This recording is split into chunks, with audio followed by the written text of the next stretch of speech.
दोस्तों नमस्कार।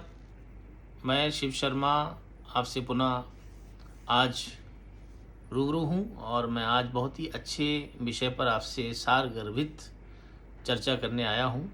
सबसे पहले तो मैं सभी सनातन प्रेमियों को नव विक्रम संवत की बहुत बहुत बधाई देता हूँ और आप सभी बधाई के पात्र हैं। नए विक्रम संवत्सर में आप का जो प्रवेश हुआ है वो प्रवेश डेफिनेटली 3 मायनों में अलग है।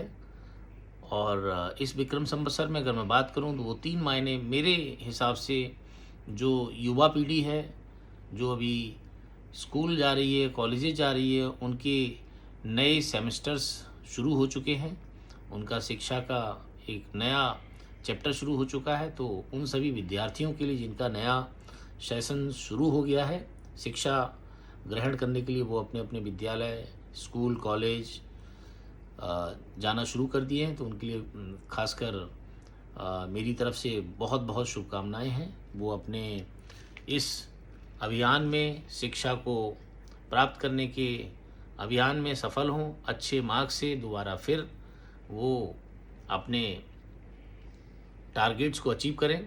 ये मेरी उस परमपिता परमेश्वर से प्रार्थना है। साथ ही साथ मैं उन सभी व्यापारी बंधुओं को भी कोटि कोटि बधाई देता हूं, क्योंकि नया विक्रम संवत्सर तो शुरू हुआ ही है, साथ ही साथ फाइनेंशियल ईयर भी नया शुरू हो गया है, क्योंकि 1 अप्रैल से लेकर 31 मार्च तक नया फाइनेंशियल ईयर होता है। तो उन सभी बिजनेसमैन के लिए जो 1 अप्रैल से लेकर 31 मार्च तक कड़ा संघर्ष करते हैं, बिजनेस करते हैं, तो उनको एक लाभप्रद ये वर्ष साबित हो। उसके साथ साथ मैं विक्रम संवत्सर शुरू होने की सभी सनातन प्रेमियों को बधाई देता हूँ। सनातन है पुरातन के क्रम में मैं आपसे बताना चाहता हूँ कि ये जो सनातन धर्म की परंपरा है, विक्रम संवत्सर भी सनातन से ही लिया गया है। और विक्रम संवत्सर एक आध्यात्मिक मार्ग को भी प्रशस्त करता है। तो आध्यात्मिक वर्ष भी हमारा जो शुरू होता है वो विक्रम संवत्सर नए साल का एक शुभारंभ, और सभी सनातन धर्म के अनुयायियों के लिए, विशेषकर हिंदू धर्म में सभी लोगों को कोटि कोटि बधाई, क्योंकि सनातन सबको जोड़ने का बात करता है, सनातन सभी वर्गों को जोड़ने की बात करता है, सनातन सभी लोगों को कहता है, सभी मानव जाति को अपने आदर्श के पाठ पढ़ाता है। तो हमें ऐसे सनातन धर्म पर गर्व है। इसीलिए मैं बार बार कहता हूँ सनातन है पुरातन। सनातन पुरातन क्यों है? क्योंकि यहाँ पर हमारे जितने देवी देवता हैं, अगर उनको आप स्टडी करें प्रॉपरली, तो कोई भी देवी देवता मैं की बात नहीं करता है, वो सब हम की बात करते हैं, वो सब कोलैबोरेटिव वे में बात करते हैं। चाहे वो हनुमान जी हों, चाहे भगवान श्री राम हो। भगवान श्री राम का चरित्र आप अगर ध्यान से देखें तो उन्होंने एक गिलहरी के लिए भी आशीर्वाद दिया है, जो बताता है कि मानव सभ्यता हमेशा आप दूसरों को साथ लेके चलें, कोलैबोरेटिवली चलें, तब आप आगे आके कुछ कर सकते हैं और बड़े से बड़े टारगेट्स आप अचीव कर सकते हैं। वेयर एज हनुमान जी को देख लीजिए, हनुमान जी ने कितने अच्छे कार्य किए और किस भक्ति से, किस शक्ति से लंका पर विजय पाई, और प्रभु राम की भक्ति करके उन्होंने अपनी अनन्य सेवा भक्ति को प्रदर्शित किया। और हनुमान जी वैसे भी रुद्रावतार हैं।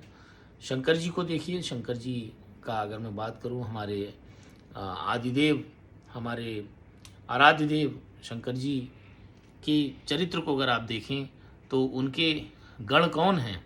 उनके गण वो सभी हैं जैसे बिच्छू हो गए, सांप हो गए, बैल हो गए, है ना। ये सब शंकर जी की बारात में साथ साथ चले हैं। तो एक ये संदेश देते हैं कि मानव सभ्यता सिर्फ मनुष्यों को साथ लेके चलने के लिए नहीं है, मानव सभ्यता हम सभी जीव जंतुओं का भी सम्मान करने के लिए बनाई गई है। और हम में और पशुओं में सिर्फ जो अंतर है वो सिर्फ एक ही है, हमारा जो लेफ्ट और राइट का ब्रेन है वो काम करता है प्रॉपर वे में। वेयरएज पशुओं को सोचने की शक्ति का जो चैम्बर है ब्रेन का, वो काम नहीं करता है।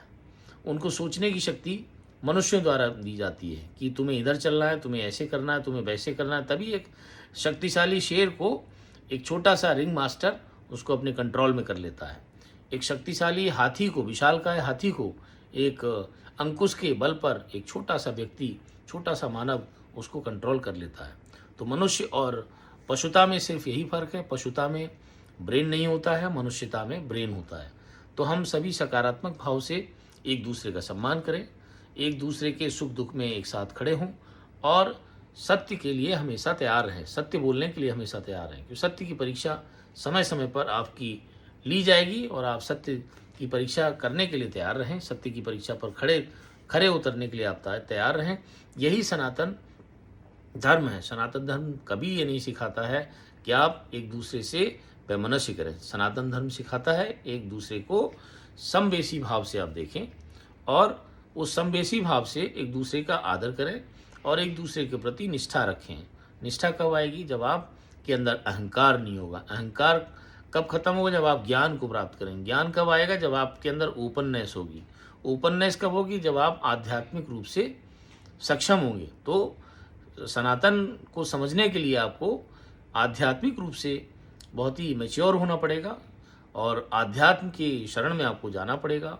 मेडिटेशन करना होगा, योगा करना होगा, प्राणायाम करना होगा, ध्यान करना होगा और आप अपनी जीवन शैली को जितना हो सके उतना आप संयमित करें और संयमित जीवन शैली से आप आध्यात्म को प्राप्त कर सकते हैं। और आध्यात्म जब आपके जीवन का एक हिस्सा बनेगा तो आपको ऐसे चमत्कार होंगे, चमत्कारी शक्तियाँ आपको मदद करेंगी और आप उन चमत्कारी शक्तियों से प्राप्त करके अपने जो योजनाबद्ध तरीके से अपने को सफल कर पाएंगे। सनातन धर्म को मानना हम सभी मानव जाति के कल्याण का मार्ग है और कल्याण का मार्ग प्रशस्त करता है सनातन धर्म। सनातन है पुरातन के क्रम में मैं आज आप सभी से आह्वान करता हूँ कि आप आध्यात्मिक बनिए, आप सदाचार का पाठ अपने लाइफ में फॉलो करिए। आप हमारे जो पुराण हैं, वेद हैं, गीता है, भागवत है, इन सब का अध्ययन करें, रामायण है, क्योंकि ये कहीं ना कहीं हमारे ऐसे कैरेक्टर्स हैं इसके अंदर जिनको पढ़ने से एक अपार शक्ति मिलती है, एक आपको दिशा मिलती है, आपकी दिशा बदलती है। फॉर एन एग्जाम्पल, अगर आप सुंदरकांड का ही पाठ करते हैं तो सुंदरकांड का पाठ करने से आपका जो मन है वो शक्तिशाली होता है। सुंदरकांड का पाठ करने से आपको पता चलता है कि आप एक ऐसी खोज कर सकते हैं जो खोज आपके सिर्फ और आपके मन में अगर कोई चीज़ आ जाए तो आप उसकी खोज कर सकते हैं।